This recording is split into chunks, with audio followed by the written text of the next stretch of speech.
नमस्कार. Mind power या पुस्तकाचे पुढील वाचन मी करत आहे. कार्यक्षमता यांच्या जोरावर बाकीच्यांपेक्षा तुम्ही पुढे जाऊ शकता. तुमचं मानसिक संतुलन बिघडवणारी, तुमची क्षमता कमी करणारी अशी दुनियेत कुठलीही शक्ती नाही. तुम्ही जाता जाता एक संकल्प करा की तुम्ही तुमचा नावलौकिक आम दुनियेत मिळवला आहे. कारण परमेश्वराची तशी योजनाच आहे.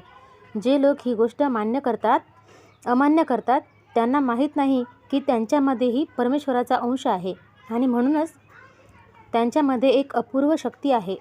आश्चर्यजनक उत्पादन शक्ती त्यांच्यामध्ये निर्माण झाली आहे. हे सत्य ओळखायला शिका.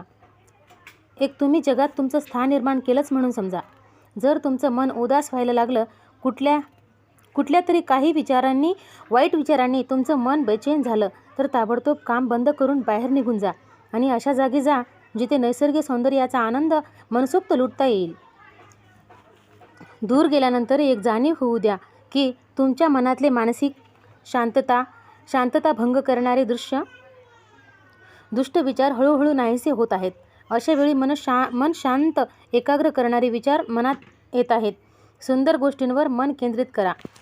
तुम्हाला नक्की जाणवेल की तुमच्या मनातल्या वाईट विचारांचं मभळ दूर व्हायला लागले.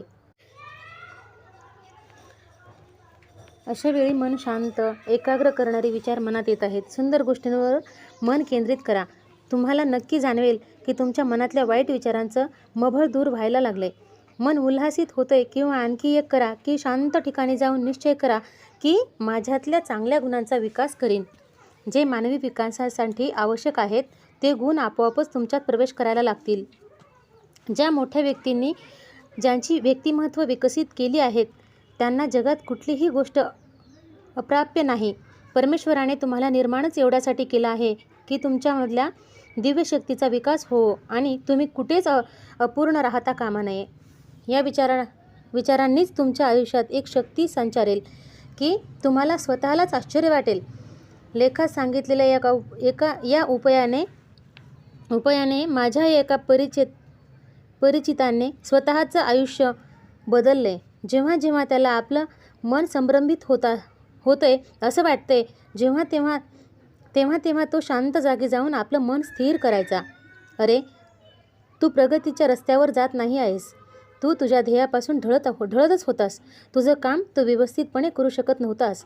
तुझं काम तू खूप सोप्या पद्धतीने करू पाहतो आहेस. तू सुस्त व्हायला लागला आहेस. जो आपली कार्यक्षमता वापरत नाही त्याला दुनिया मानत नाही. तुझी महत्त्वाकांक्षा कमी होते, पण तू असं करणाऱ्यातला नाहीस.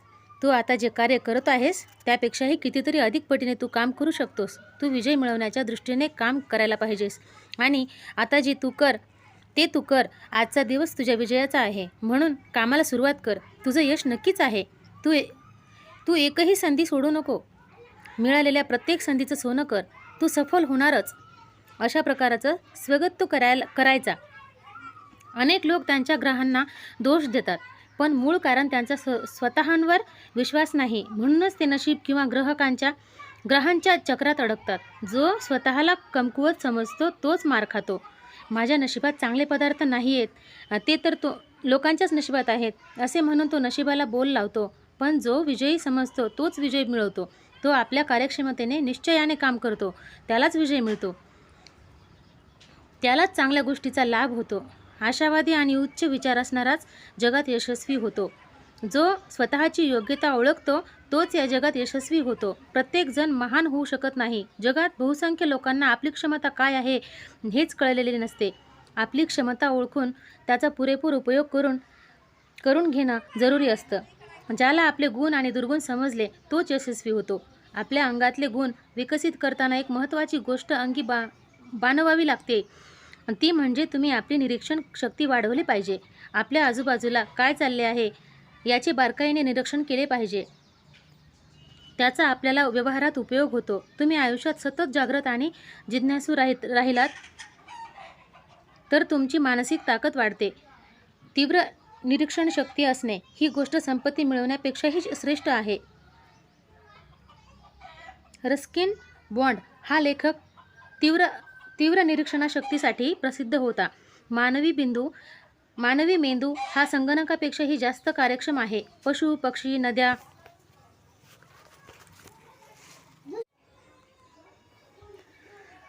अनेक इत्यादी गोष्टी त्यांनी पाहिलेली माणसं, घरे, चित्र यांची सूक्ष्म निरीक्षणे त्यांच्या मेंदूत हजारोंनी साठवलेली होती. त्यामुळे त्यांचा वापर त्याने आपल्या साहित्यात केला.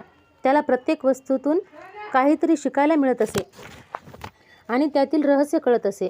आळशीपणा हा दुर्गुण असेल तर त्यासाठी त्यावर मात करून सतत कार्यरत राहणे महत्त्वाचे असते. त्यासाठी मनात उत्साह आणि आनंद हवा. यशासाठी फार मोठी बुद्धिमत्ता लागते असे नाही, तर मी हे काम करीनच या सकारात्मक विचाराने आपली पूर्ण कार्यक्षमता वापरली जाणे महत्त्वाचे. म्हणून वर्तमान काळात जगावे. आजचा दिवस महत्त्वाचा आहे असे समजून जो चालतो तो जिंकतो. दुसरी महत्त्वाची गोष्ट, आपल्याला आयुष्यात काय करायचे आहे हे समजल्याशिवाय उगाचच घाम गाळण्यात अर्थ नाही. परिश्रमसुद्धा योग्य दिशेने केले पाहिजे.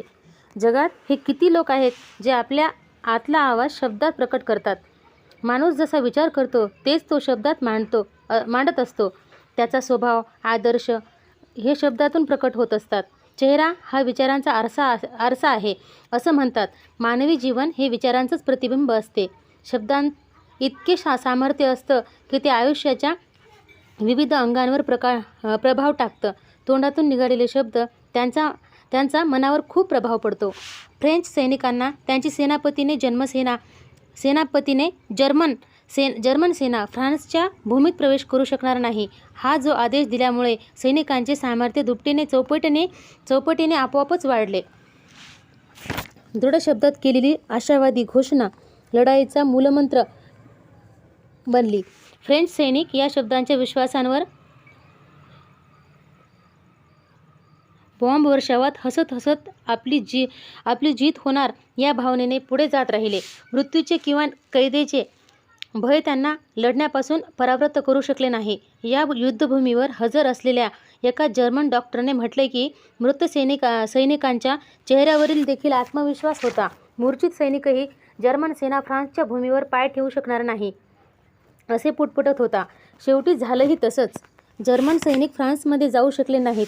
यावरून असं स्पष्ट होतंय की तुमच्या या यशाचा दृढनिश्चय असेल आणि तो तुम्ही वारंवार शब्दातून प्रकट करत असाल तर तुम्ही आयुष्यातल्या तुमच्या सर्व शत्रूंना पराभूत करू शकता. आपल्या विचारांचे वाहक शब्दच आहेत. तुमच्या शब्दातून मैत्री, प्रेम, सेवा या भावना दृग्गोचर होत असतील तर समोरच्या माणसांच्या मनात त्याच भावनांचा उगम होतो. पण तेच तुमच्या बोलण्यातून ईर्ष्या, द्वेष, घृणा, वैर असे भाव प्रकट होत असतील तर तुमच्या दुसऱ्या माणसाच्या मनात तत्सम भावनाच निर्माण होतात. शब्द तेच, पण तुमच्या मनात जो भाव असतो त्याचप्रमाणे त्याला अर्थ प्राप्त होतो. मानवाच्या शिष्टाचारामध्ये शब्द फार महत्त्वाचं काम करतात. शब्दच विचारांद्वारे तुमची मनोकामना पूर्ण करण्याचे कार्य करत असतात. फक्त तुमच्या शब्दांमागे विचारांचा प्रभाव असणं आवश्यक आहे. मनात व्यक्त केलेल्या शब्दांपेक्षा बोललेले शब्द अधिक प्रभावी ठरतात. जे तुम्ही बोलता त्यांच्या समोरच्यावर अधिक परिणाम होतो. उदाहरणार्थ, एखाद्याचं प्रभावी भाषण ऐकून जो परिणाम मनावर होतो तसा एखादा चांगलं पुस्तक वाचून होत नाही. वाचलेले शब्द आपण विसरण्याची शक्यता असते, पण ऐकलेले शब्द आपण पटकन आणि सहजासहजी विसरत नाही. वाचलेल्या शब्दांपेक्षा ऐकलेले शब्द जास्त लक्षात राहतात. संत महात्मे जेव्हा प्रवचने करतात त्यामुळे लोकांच्या जीवनात आमूलाग्र बदल घडू शकतो. निव्वळ लोकांनी बोललेले शब्दच मनावर परिणाम करतात असे नाही, तर स्वतःशी म्हटलेले शब्द मनावर प्रभाव पाडतात. स्वतःच्या बोलांनी आपण आपलेच हृदय परिवर्तन करू शकतो. आपण स्वतःशी ठरवलं तर प्रकट शब्दांमध्ये इतकी ताकद असते की त्यामुळे स्वतःला सुधारू शकतो. ही शब्दांशी शक्ती मानवी जीवनाचा कायापालट करू शकते. आपण स्वतःच्या मनाशी वार्तालाप करू शकतो, पण शब्द ऐकत आणि शब्दांचा स्वीकारही करतं. फक्त मनातल्या मनात शब्दांचा उच्चार न करता तो स्पष्टपणे आणि मोठ्यांदा करावा. मोठ्याने बोलण्याने जास्त प्रभाव पडतो. अगदी निराश मनस्थितीने किंवा अपयशाच्या परिस्थितीतही अनेकांनी या मार्गाने स्वतःशी बोलून यशाचा मार्ग पाहिला आहे. एक व्यक्ती लाज, संकोच, न्यूनगंडाने पछाडलेली होती. ती व्यक्ती लोकांसमोर येण्यास आणि बोलण्यास कचरत होती. त्या व्यक्तीमध्ये आत्मविश्वास तर नव्हताच, पण तो स्वतः बेईमान दिसतो असं त्याला वाटतं. पण प्रत्यक्षात मात्र तो एक इमानदार आणि अत्यंत कष्टाळू माणूस होता. अचानक एक दिवस त्याला एक पुस्तक मिळालं, ज्या पुस्तकात स्वतःला उत्साहित करावं असं कसं करावं आणि प्रकट शब्दांनी स्वतःला प्रोत्साहित केल्यामुळे माणूस प्रभावशाली, आत्मविश्वासपूर्ण बनतो याविषयी लिहिलं होतं. त्या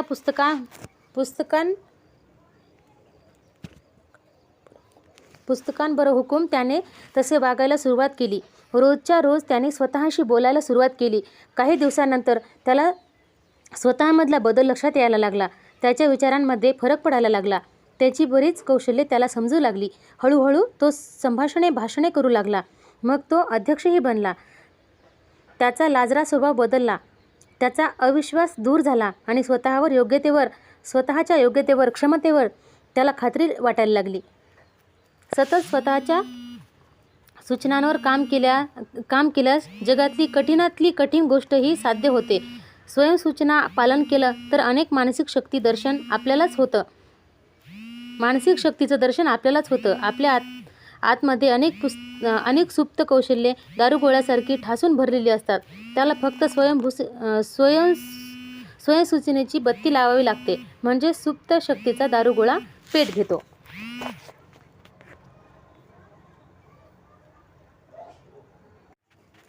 भीती, शंका यांच्यावर मात करून जर मी हे काम पूर्ण करणारच, मी ते करायला पूर्णपणे समर्थ आहे, अशा प्रकारचे एक शब्द कायम स्वतःशी म्हणत राहिलात तर तुमचा आत्मविश्वास अनेक पटीने वाढतो. जर सद्यस्थितीत तुम्ही तुम्ही तर खुश नाहीच आहेत, तुमच्या प्रगतीच्या मार्गात काही अडथळा येतोय असं वाटत असेल तर तो मार्गातला धोंडा तुम्ही शोधून काढा. ते शोधून काढण्याचा मार्ग म्हणजे स्वतःची चर्चा करणे, बोलणे, स्वतःच्या आतमध्ये डोकावा, त्यावर चिंतन करा, स्वतःच्या जाणीवा प्रगल्भ करा, स्वतःची ताकद आजमावा आणि एकांतात बसून तुमच्या प्रगतीच्या मार्गातल्या अडचणी काय आहेत ते तुमचं इप्सित का साध्य होत नाही, तुम्ही तुमच्या सहकाऱ्यांपेक्षा मागे का पडत आहात, तुमचं आयुष्य सामान्य का आहे, तुमच्यापेक्षा कमी क्षमता असणारे तुमच्या पुढे का जात आहेत, तुमचा असा काय दोष आहे की तुमच्या पुढे जाण्यामध्ये अडसरा काय येतोय, त्या दोषाचा शोध लावून तो दूर करा, तरच तुमचा विकास शक्य आहे. ज्याच्याजवळ प्रचंड आत्मविश्वास असतो त्याने अर्धी लढाई सुरू होण्यापूर्वीच जिंकलेली असते. आत्मविश्वासाने पुढे जाणाऱ्याला जग नेहमी रस्ता मोकळा करून देत असते. ज्याचा स्वतःवर विश्वास आहे त्याला उपहास, निंदा, अडथळे यांची भीती वाटत नाही. त्यांचा धीर सुटत नाही, दुर्दैवही आड येत नाही. आम्ही आमचं ध्येय गाठणारच, सतत प्रगती करत राहणारच असं म्हणणाऱ्याला चोहोबाजूंनी सहकार्य मिळतं. एक यादी तयार करा. एका बाजूला तुमच्या सफलतेचं आणि दुसऱ्या बाजूला असफलतेचं कारण लिहा. उदाहरणार्थ, सफलता, असफलता, उत्साह, अनुत्साह, साहस, भीती, प्रसन्नता, उदासी, आत्मविश्वास, न्यूनगंड, उच्च आकांक्षा, आकांक्षाहीन.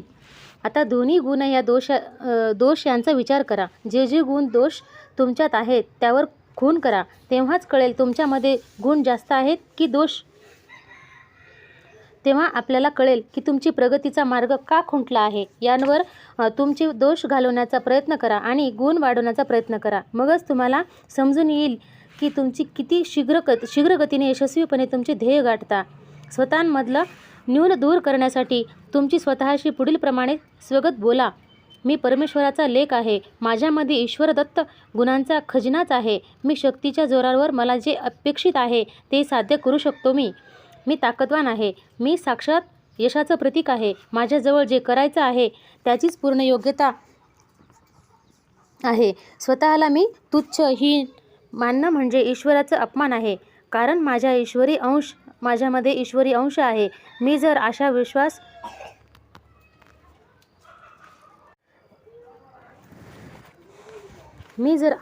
विश्वास बुद्धीने काम केलं तर मला खात्रीने यश मिळेल. आयुष्यात मला कोणत्याही क्षेत्रात विजय मिळू शकतो आणि तसा मला अधिकारही आहे.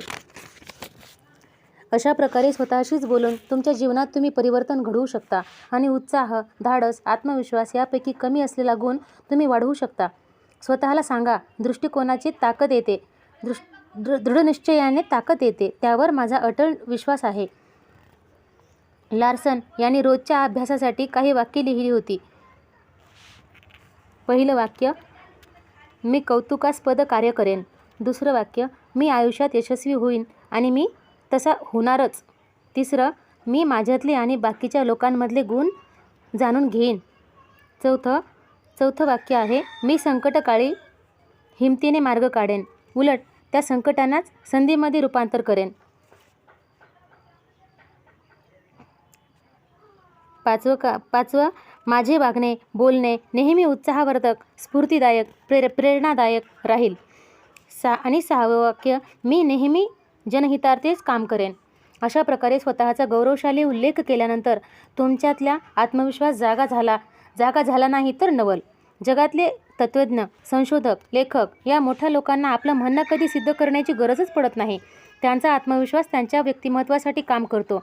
जर त्यांनी आपलं काम म्हणणं सिद्ध करण्यासाठी काही फालतू गोष्टीचा आधार घेतला तर लोक त्यांच्यावर विश्वास ठेवत नाहीत. त्यांनी जे विश्वासाने शब्द ऐकलेले असतात, लोक त्यावर भरोसा करतात. आत्मविश्वासाची मनुष्यांच्या शब्दांवर लोक काहीही करायला तयार होतात, त्यालाच सत्य मानतात. स्वतःशी बोलून आत्मविश्वास वाढवू शकतात. भीती, घबराट, संकोच सोडून द्या. मी जमलं तर प्रयत्न करीन असं म्हणणं सोडून त्याऐवजी आत्मविश्वासपूर्वक म्हणा की मी हे अवश्य करीन. तुमच्या शब्दांना आत्मविश्वासामुळे वजन येते.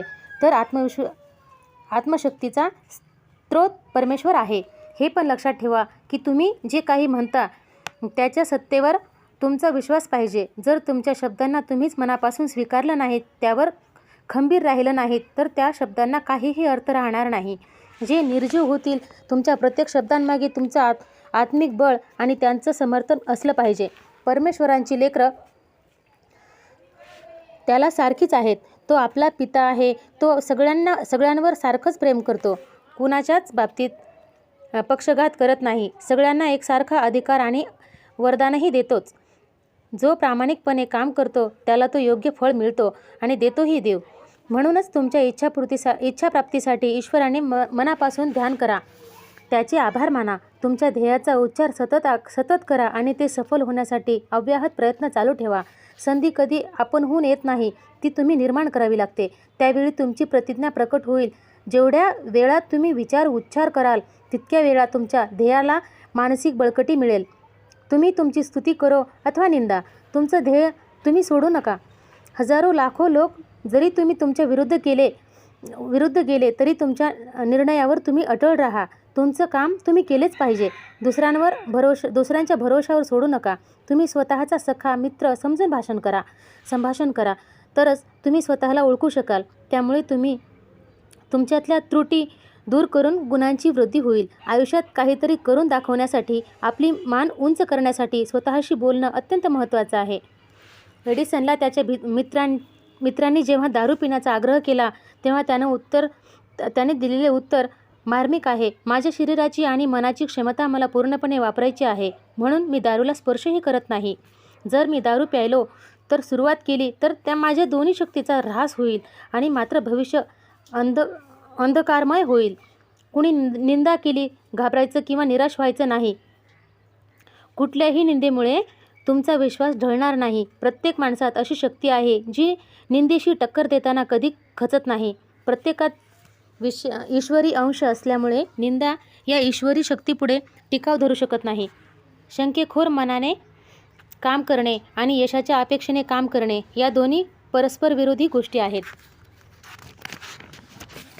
जे काम तुम्ही मनापासून करता, ज्याची महत्त्वाकांक्षा तुमचा अंतरात्मा सांगत असतो, त्यावर आवश्यकतेपेक्षा जास्त विचार करू नका.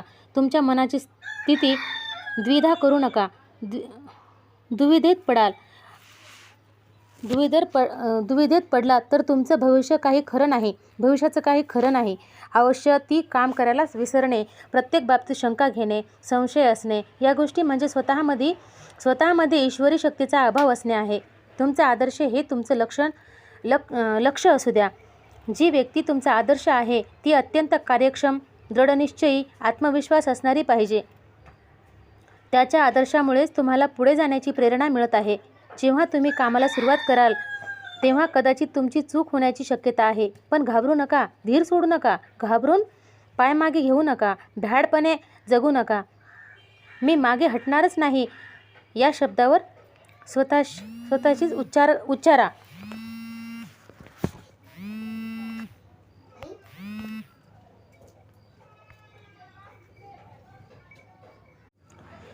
निव्वळ शब्द बोलून काही होणार नाही. त्या शब्दांना मूर्त रूप देण्यासाठी त्यांच्या पाठीमागे तुमची तेवढीच जबरदस्त इच्छाशक्ती पाहिजे.